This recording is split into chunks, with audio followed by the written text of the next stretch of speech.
అందరికీ నమస్కారం. నేను మీ రమణి. మా తమ్ముడు కూతురు ఫస్ట్ బర్త్డేకి వెళ్ళాము.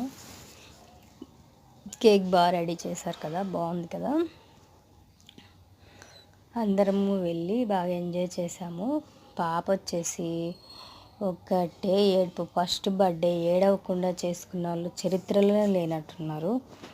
ఈ పిల్ల అయితే ఒకటే ఏడుపు. మేమందరం ఇంకా మన వీడియోలు ఉన్నాయి కాబట్టి మన వీడియోస్ కోసం వీడియో తీస్తున్నాము. ఇక్కడ అంతా చుట్టాలు. కేక్ కట్ చేయాలంటే ఒకటే ఏడుస్తుంది. దానికి వేసిన ఫ్రాక్ కూడా దాన్ని గుచ్చుకుంటుందని ఒకటే ఏడిస్తే వాళ్ళకి కాటన్ ఫ్రాక్ వేసి ఏదో రకంగా కేక్ అయితే కట్ చేయించారు. ఏడ్చి ఏడ్చి పాపం అలసిపోయింది మా యశ్వి పాప. ఇక్కడ కేక్ కట్ చేస్తున్నారు. పిల్లలందరూ క్లాప్స్ కొట్టి హ్యాపీ బర్త్డే చెప్పారు. మా రత్విక్ గాడు వచ్చేసి ఈ డెకరేషన్కి బాగా హెల్ప్ చేశాడు.